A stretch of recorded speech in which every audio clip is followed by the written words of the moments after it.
My name is Ronald Shaw. R-O-A-L-D, Shaw, S-H-A-W. What is your birthday? 12/3/34. Where were you born? In Middlesbrough, in North Yorkshire. Middlesbrough. Mm-hmm. And tell me about your family when you were growing up, your parents and your siblings. My parents, my father,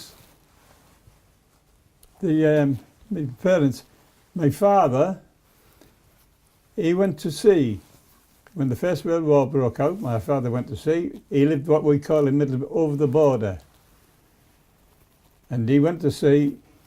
He volunteered when the First World War came, and he got what you call a king's shilling, which he didn't get one. He said, you went in, and the chap said, yes, you look 17.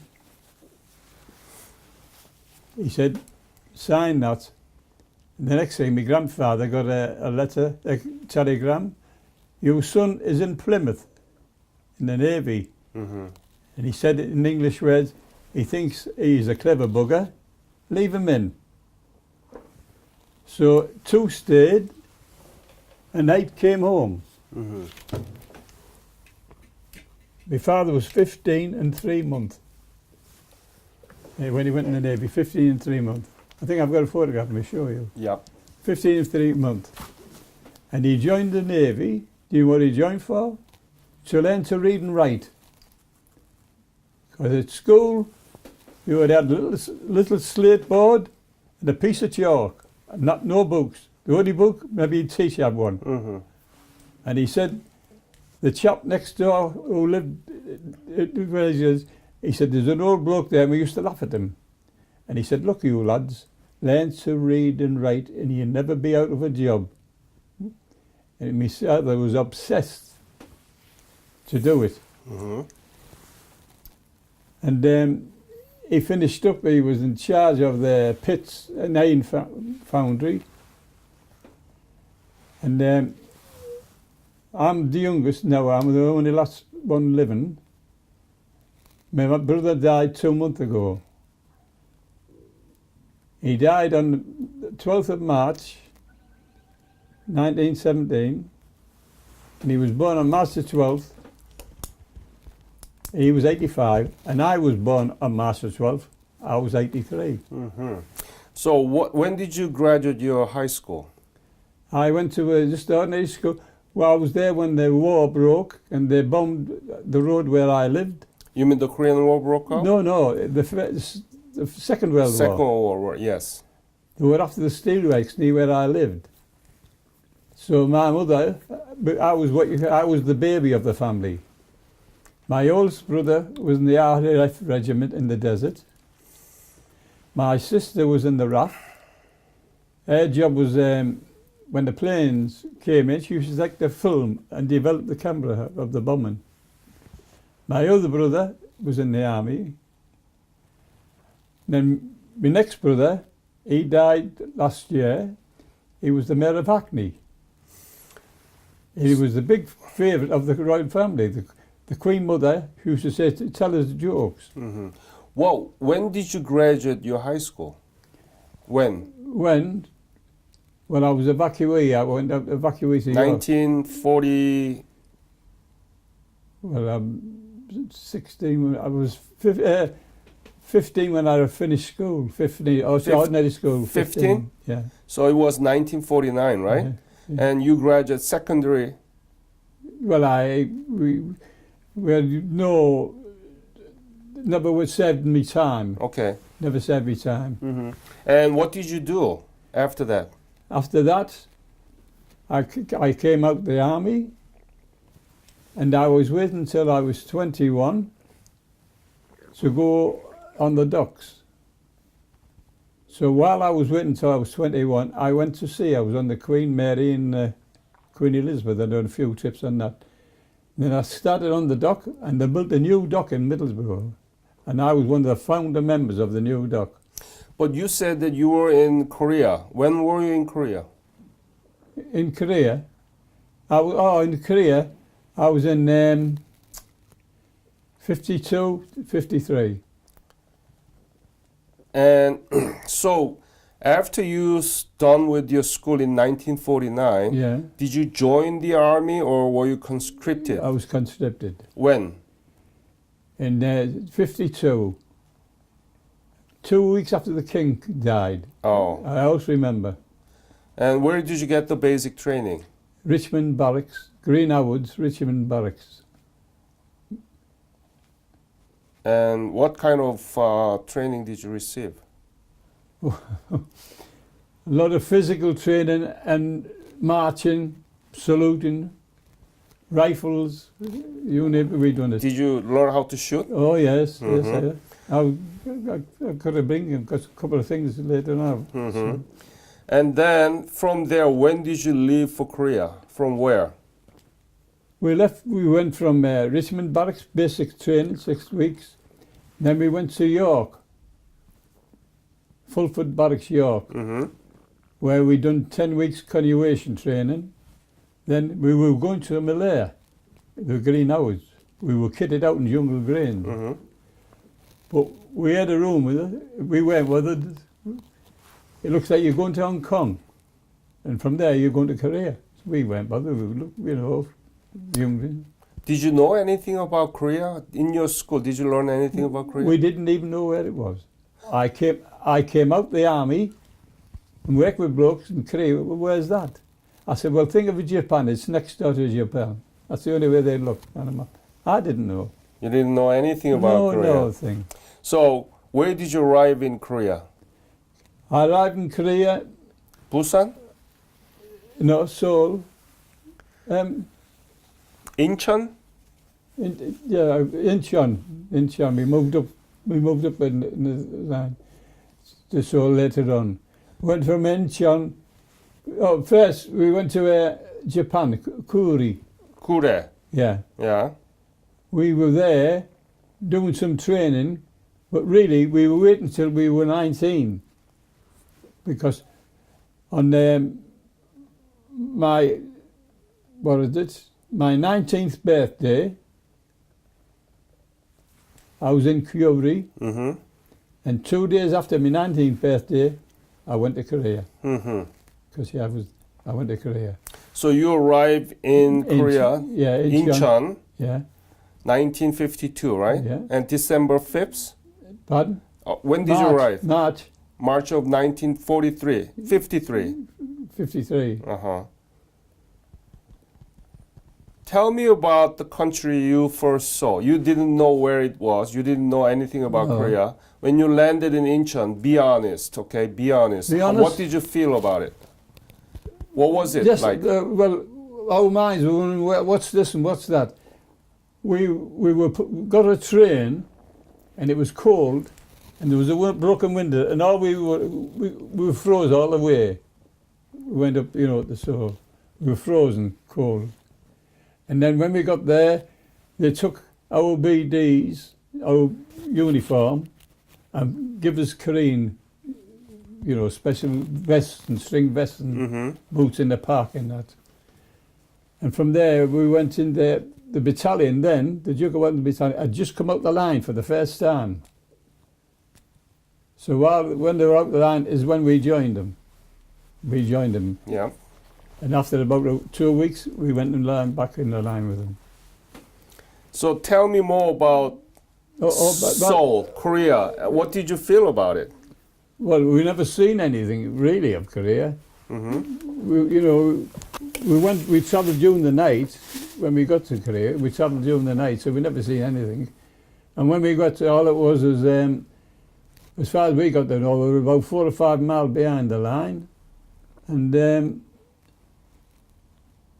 we were living in tents. What did you think about Korea? Did you smell something very bad, or did you think that you are marching into medieval city, or what did you think about Korea? Well, for what we seen where we were, we didn't go about, we got in one position, you stayed there for so long. The only thing I know, always still brings up, there was no trees. no trees, Mm-hmm. bushes, yes. And one thing and all, many I've got cats.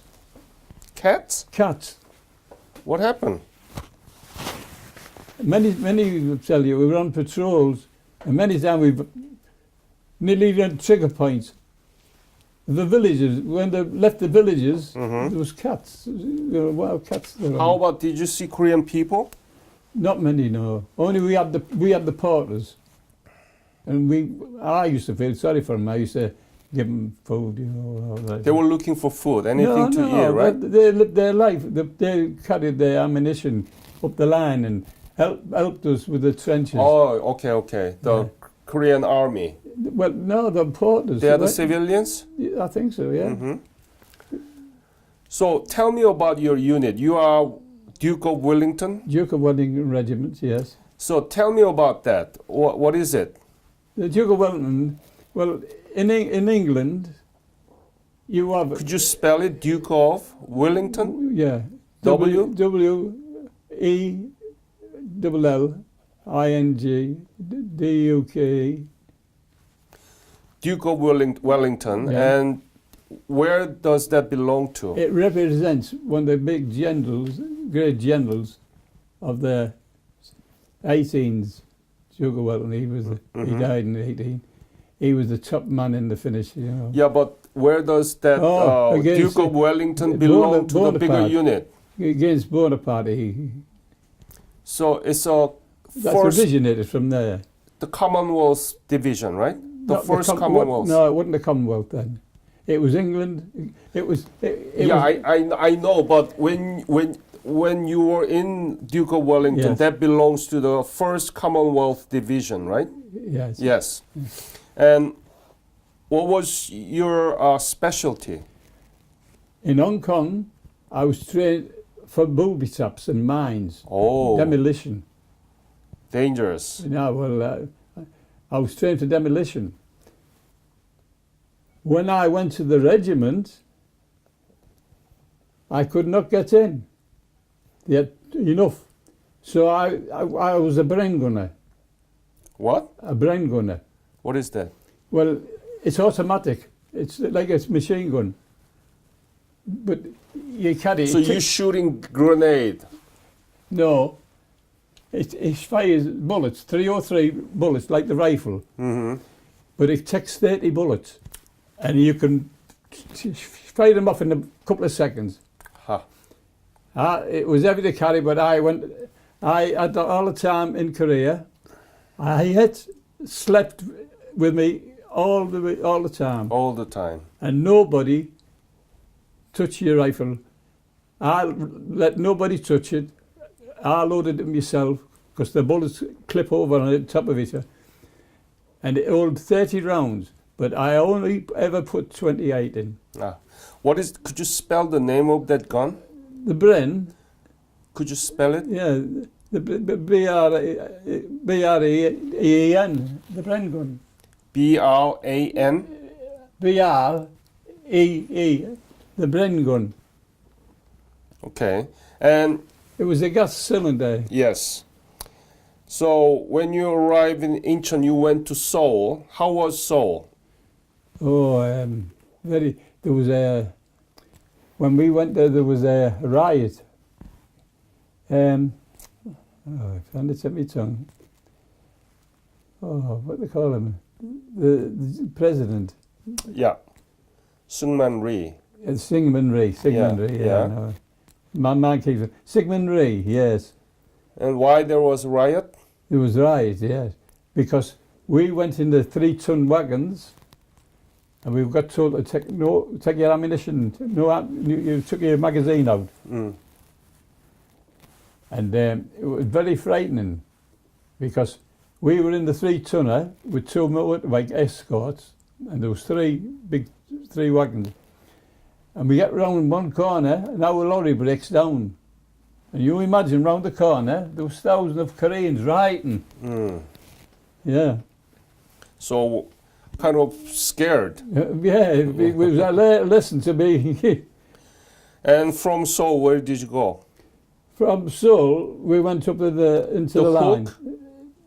went in the line. Yeah. Yeah. And there was hook, right? No, well, I was on a few positions before that. I was on there. I'll show you the photo. I was on there 1-2-1. Mm-hmm. And Heel 1-1. Yeah. So what am I seeing here? What you see is what we lived in.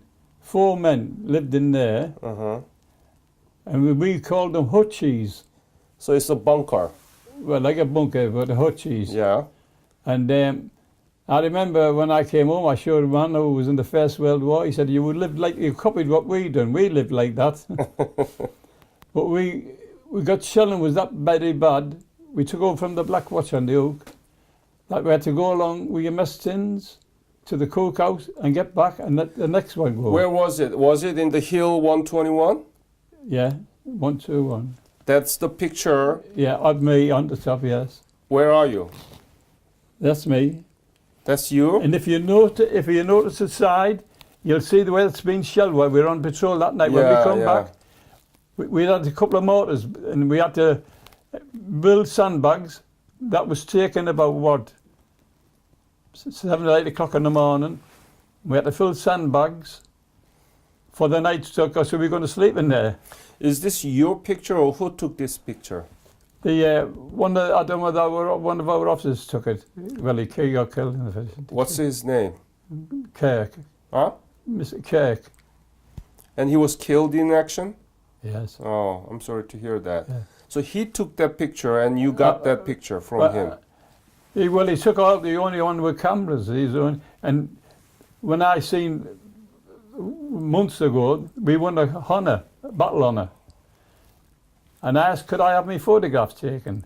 And this is only about a couple of months ago. And he said, you were too young.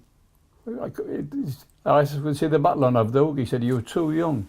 I said, I was in the Battle of Oak. I said, I was in the tunnel. I said, we were buried. We had to be dug out. I said, 10 of us. So that is the Hoochie in Hill 121. Yeah. And next picture, you want to show?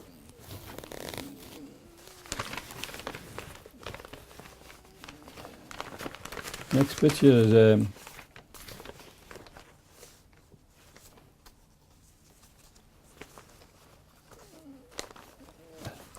next picture is that's me with the helmet on.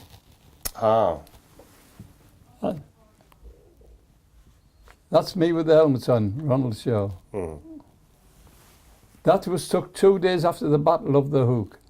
When was it? 2 days after the Battle of the Hook. Yeah, do you remember? 53? Yes, 28th of the 29th of June, July. July 28th 8th and 29th. That's after the armistice. Oh,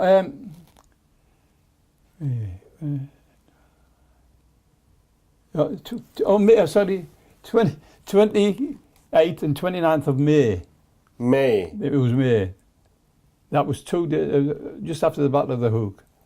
So, May 28, 29. and that's the Battle of... The Hook. Yep. And this was in all the newspapers in England. So The photograph. Ah, so you were there in that the battle. Yeah, yeah. Tell me about the battle. How severe was it? Describe in detail, please. We took over maybe 11 or 12 days from the Black Watch regiment, and they'd had a lot of shelling.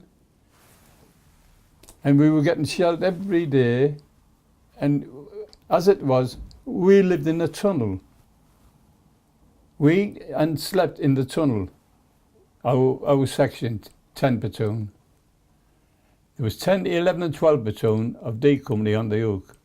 The rest of the regiment weren't there, they were down below. And we had the OP, we were on the lookout. I was a Bren gunner in the lookout, looking out over the board and the patrols on the night time. And another day we were living in the tunnel. And the biggest enemy then was the rats. Anyway, on the night, one night on the summer's night, heavy shelling, the corporal came round, and we'd all, what we have stand to on a night. You'd all go to your positions. Patrols go out, and you man the positions you're in. And I was in patrol of a big OP. I had 2 Bren guns, one on a runner and one of my own. I had boxes and boxes of grenades, ammunition, everything. And the chap came to me, my number 2, who helped me with the Bren gun. Because in the British Army, if you were a Bren gun, you have a number 2. He carries a box of ammunition. Also, he has a rifle, you know. And he said, the corporal wants to see you. And the shelling was heavy. I said, if he wants to see me, come up and see me in the OP. I said, I'm not going out in that. He said, after this, well, he demanded I had to go out along the trenches to see him. I goes along, and he's talking. He said, Kirk, that was our officer, said, it looks like tonight's tonight. Good luck to you all. And try and head for the tunnel. He said, because the officer, he said, the headquarters said they're going to, the Americans and the British are going to send a DDF over. That means heavy shelling to get the enemy off. Mm-hmm. So when he was talking to us, all of a sudden a shell came over and landed just outside my OP in the trench. I was about, 20 yards back and along the trench. And we get down, and as we're getting up, another shell comes and lands right on my OP, where I should have been in, and argued for 10 minutes that I wasn't coming out. It blew up into pieces. And in my OP, I had a flamethrower, grenades. I supplied anyone along the trench who wanted them. The whole lot went up. And when I looked, I see banners, and like a bugle, and they're coming up the hill, a long way off. So I had my own Bren gun with me, and like I say, I carried it everywhere. I had my own Bren gun. The other one was that one was in the ring, blowing up. That I had my own Bren gun, and so I fired 2 or 3, I think it was 3 magazines down the valley. They were all coming up down the valley with the banners and that. Hundreds of them. So we tried to get to the tunnel, but it was easy said and done. Because the Chinese, like you say, with us being there and hanging on, they sent the DF over, so we were collared with it. Do you know what I mean? Instead of being in the tunnel, we were outside trying to get to it, but they were starting to overrun with Chinese. And anyway, they sent the DF in the trenches were 6 foot, 8 foot high, and they finished up 2 foot high. Just flattened a lot. And our position then, the position we were on, I don't know if you're in the English method, our position was 350 yards long by 150 yards wide. That was our position we were in, like a lookout position. Were you afraid? Yes and no. Because he said to the corporal, I had the Bren gun, he said, he was joking, he said, what do you want me? He said, fixed bayonets. The officer said, fix. And that's I looked at each other, he said, fixed bayonets. It's only what you see in the pictures. And as we had a run, you look over the thing, and here they are coming up. And how close was it? Well, there would be about half a mile down coming up there. Right down there? Yeah, so I opened up on him, I opened up on him, and I thought I'd better get. But my friend, I won't mention his name, he's still classed as missing. I said, we'll go the back door of the tunnel. Because what they'd done, there was a front entrance, There was a front entrance. And he went the front entrance. It was quicker, but longer I went. Anyway, he said he came back after me, and he said, I've been hit. I said, I can't see anything. I said, just cool down. I said, you've got us both killed. He was getting a bit hysterical, you know what I mean? So did you think that you were going to die? Oh, that angel up there was with me 3 times. I was very lucky. I'll tell you one thing. Yeah, tell me about it. Well, I had the Bren gun. I didn't know where he was, because he came about 5 or 10 minutes later. And I, with me opened up and dashing, and talking to him, I was going the back way, and lucky, there was a Chinese, looked like officer. I went in the trench here, and it was all bags and all you know, trenches, I have to full up. I look up and there's an officer with his arm like that. He was like sideways to me. If he looked, he would have seen me now. I like blended in with the sandbags and just look. And I fired a shot, and you know, my Bren gun fires 30 rounds in a couple of seconds. You know, we're talking and using, it was on trigger, it was on single shot. And I fired. How the hell I missed him, I don't know. But it saved my life.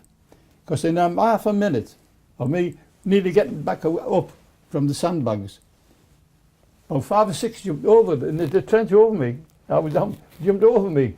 If I had shot them, they'd have been about a minute after, they'd have seen me, they'd have cut me to pieces. Very lucky, very lucky. Wow. Oh, very lucky. That was only once. I mean, while we were there, like I say, we go for breakfast. The thing was, the Chinese would tell you when it was 12 o'clock, the English dinner time.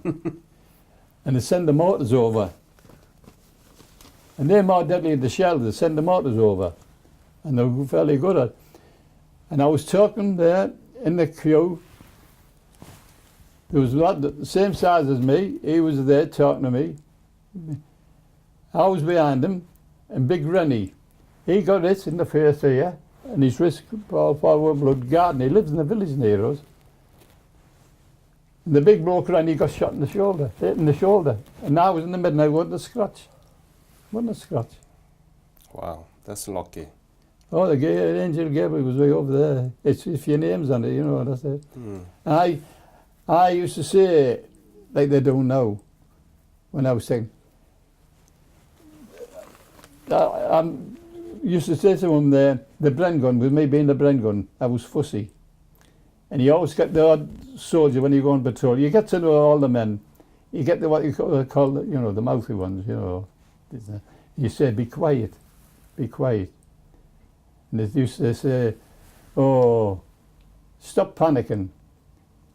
But what I used to do, if I had men who were a bit noisy, I'd be the Bren gun. There was 5 of us on patrol, say 4 on patrol in the Bren gun. If they were noisy, I'd let them go in front and I'd stop behind and listen to see if he followed. But if the lads were good and they're quiet, I'll go in the front. But if they're noisy, I don't hear them, I don't trust anyone. I never trusted anyone. You look after, you know, I was there to look after them. And what the motto once said, you never know what this saying, I thought I was being honoured. And I liked it in one way, but you know, they said, who's the Bren going on patrol with us? They said, oh, Shaw. Oh, he's all right. I said, what do you mean? Oh, he said, you have to keep quiet. He said he can hear a bird fart. He said, hearing that good, he said, he can hear a bird farting. And I thought it was honour, really, you know. I thought it was honour. What was the most difficult thing, right, other than those dangerous moments in the Battle of Hook? What was the most difficult thing that bothers you while you were there in Korea? Not really, because we never went anywhere. We never went, you know, we never went. Anything that most difficult thing for you? Well, we're digging, we were off sticking and filling sandbags. You know, even when the war finished, we were finished up filling places up, you know. Yeah, Mhm. filling up. What was your rank at the time? Then I was private, Private? yes, And how much were you paid? about £1, pound and 2 shilling, £1.2, something like that, I'm not quite sure. £2 close? No, £1, £1, yeah, 2 shillings something, yeah, a week. yeah. Well, we never, So, what did you do with that money? we, every week or so, we used to go 4 miles back to what we call the echelon. What is that? It was like the headquarters, like officers' headquarters and the clerks and all that. Yeah. About 4 miles behind the line. We used to go in there and get a shirt changed, and bits of item clothing and things like that, and a couple of bottles of beer. And then you went back on the truck on the night down back. Mm. And I'd say to a friend of mine who lived in Mildred, "What are you going to do tonight?" "Oh, I don't know, might have a game of cards." And when we looked, they all had beds, you know, little beds in the lucky bookers, you know. Have you worked together with the Korean military or Korean civilians? I'd known him on the shipping. The Korean, we got in the Middlesbrough dock. I was there, stevedore. Then I was foreman, and then I was superintendent. I was superintendent. You know, the highest you could be Superintendent where? on the docks. I was operations superintendent. You mean in the Korean War? No. I'm talking about the Korean Oh, War. the Korean War. Yeah. On the Korean War, we were in the line when the war finished. There were no Koreans? There were no Koreans working with you in the war? Oh yes, the porters. Tell me about it. Well, the Koreans, we got two, I don't know who it is, the Koreans who came to us. Now our office turned around and said, I'll give you a little instance, that we were getting Koreans who were going to be officers. I don't know who true it is, but we were getting Koreans. And where we had, say, 10 men, there'd be 2 Koreans with us. And the officer said, you eat and you sleep and you may die together. And we got on well with them. They used to make their own drink. I don't know how they're doing it, but they kept it. But you're talking, I had photographs of them. We got on well with them. They showed us photographs of there, you know, little kiddies and that. I had some photographs of them. Have you been back to Korea since then? I went back, yes. When? Oh, I went when Speakman went. Speakman who won the VC. He went. Who? Speakman. Who is that? He won the VC in Korea in 51. Right. So do you remember when you go back to Korea, revisit? Oh, many years ago. Because what happened, I got the thing, and I got, when I go caravanning, sometimes if it was in that area where I used to go, I used to like organise a march, like he does. So when you see Korea back again, what did you feel about it? Oh, they've done marvels of it. And one Korean I talked to, he was right on the head. He hit it the nail on the head. He said, these buildings, he said, they sprung up, you know. He said, in England, he said, I know all about the British. He said, you go to a meeting, here's the papers, we're going to build a house, or we're going to build a building. He said, and we'll come back in 6 months, and then you sort it out. He said, while you were sorting it out, you British, he said, us Koreans, we built it. He said, we built that house. And I said how true he was. How true he was. I found that how true he was. So what do you think about the legacy of the Korean War? What is the legacy of the Korean War and your service in the Korean War? Well, when I first went there, I didn't know why I was fighting. I didn't know. One chap was, what it was, we were in that 121, And I hate Sundays, mostly when it rains. I always have done, I always still do. And I seen the first man get killed. And what it was, we'd been on patrol that night, all night raining. We came back in the trenches, and he was the lad who always had these soft books, you know, rent books out to each other. We used to rent books out to each other. Mm-hmm. And now as I get older, my mind goes back to things, you know, and I don't get upset, but, you know, a bit of a breakdown somehow. And he said, I'm going for a cup of tea. I said, I'm going for a cup of tea, give us your cup, and I'll get one for you along the fence. And he said, well, I'm going for a crap, that he was going to the toilet. And I get round there, just round the corner of the trench, getting the tea, and some mortars come over. And I seen a stretcher run, I said, ah, they're close. When I get down there, my mate who I'd had tea for, he was crouched on the ground. And the cop was looking over him. So I went over and talked to him, and he muttered something to me.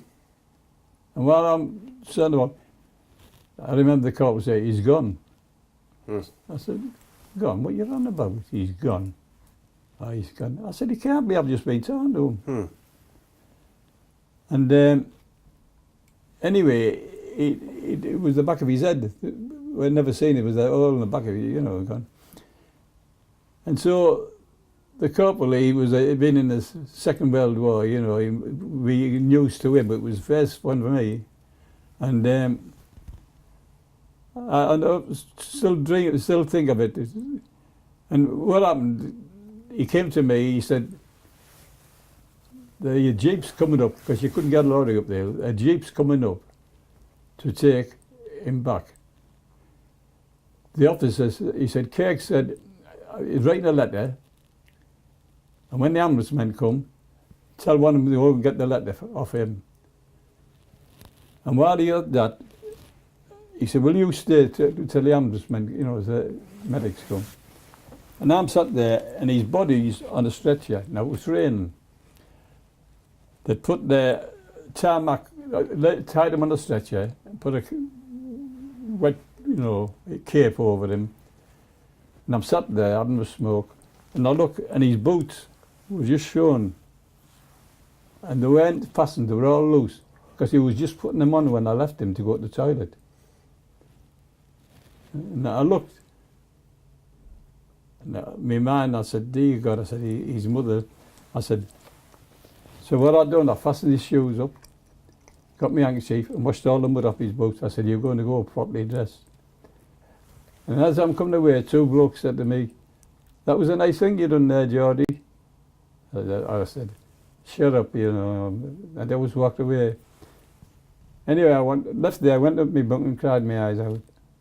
And after that, I was all right. That was the first time I'd seen the soldier killed. Ah. Where do you live now? I've moved houses now. I live in Middlesbrough, out in the country. Middlesbrough? How far from here? Oh, Canny Way. I used to come here. It took me about a good hour getting the bus. I got the bus. I had to get the bus. And we talked about our education, history education about the Korean War. Not many schools actually talking about it. No. Does our history textbook in UK talk about Korean War? We the Koreans, like me, we the ones who spread it. Now, I'll show you a photograph. Oh, by the way, this is, I'm going to show you, you are the only one in England. You're the only one. But, just read that. Our officer got killed, and I'm in touch with his brother in Australia.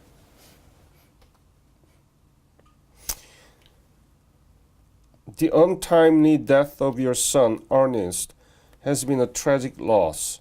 While no one can fully share the sorrow which the death of a loved one brings, he will be sorely missed by his comrades, too. We honestly hope that you might find some comfort in the knowledge of the understanding sympathy of those who knew him and shared service with him in this command. There should also be some measure of consolation in knowing that he met death pridefully and manfully in the service of his country. I have faith that his devotion to duty in defense of all that we and the free peoples of the world hold most dear has helped us on the long, hard road by which alone we may expect someday to reach a just, an honorable, and unending, enduring peace. May God grant we continue to follow that road, whatever be the sacrifices entailed. With sincere sympathy, I am respectfully Mark with Clark, General, United States Army. Signed by him. Yep. That you never see one again. Mm-hmm. Signed by him, the general. Mm-hmm. You know why? You know why? Because the Battle of the Hook. Yep. The Battle of the Hook was the Americans were over the moon because if we collapsed the back of their positions, we'd do anything. Yep. Yeah. Hold on. I don't want the signature copied. You say. No. But that is, and they said this is from his brother in Australia.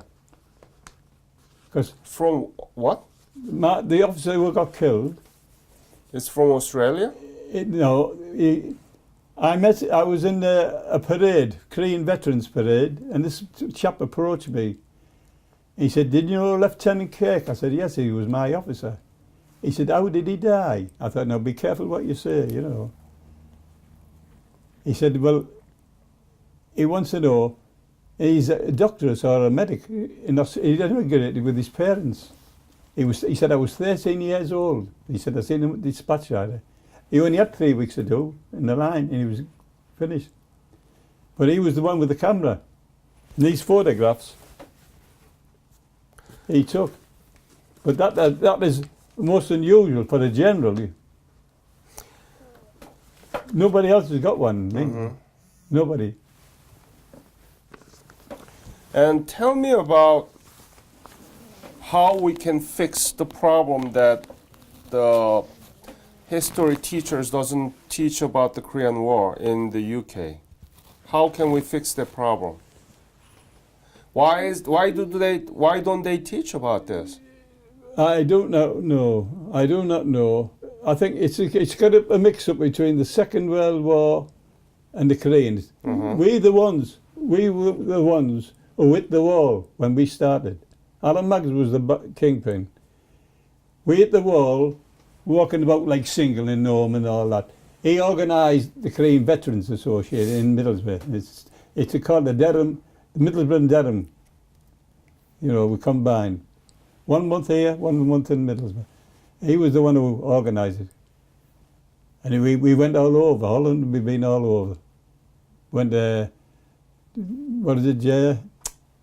we've been to Germany with them. Turkey, we went with Turkey. Battalion next door to us was Turkish. We went there, got invited there. In Canada, we got invited in Canada. Yeah, Alan Maggs organised. He went in England anyway. He was the bus driver. Ron, thank you for your fight for the Korean nation because of your honorable service, especially in the Battle of Hook, Yes. which was really, really big battle. It was the last battle. Last battle. And so that we were given opportunity to rebuild our nation. Now we are the 11th largest economy in the world. Yeah. Yeah. I know that the Koreans, after, we used to put a do in London every second year. Mm-hmm. When the Cenotaph parade was on, they used to always put a function on, everything free, and they used to put prizes, televisions or microwaves, always put prizes. We were always be satisfied with the Koreans. And when you think, and we talk about it, or I've talked about it, the only ones who have said thank you get France, all these countries where they fought, no one says thank you. Nobody else said thank you. Mm-hmm. Now I've been on the ships, and I've talked to many Korean captains and thanked us and that. And I've been on the French one. And I also remember this chief officer getting a bit fussy about the cargo and taking the stevedores a long time to load these ship and that. You British are all the same. No good. I said, we were good. Ask your mothers and fathers. I said, they must think we're good. He said, in what way? I said, because when they took over and chased the Germans out of France, they all were happy there with a piece of cheese and a bottle of wine for those. He didn't know what to say. I said, in Korea, they thank you. I said, they do enough. I said, it's never been known. What other country does it? No other country does it. No. Mm-hmm. And everyone we talk to, we're happy. We've had on these dues in London. They had them for 50 years. We used to enjoy that night. And all meeting. Yeah.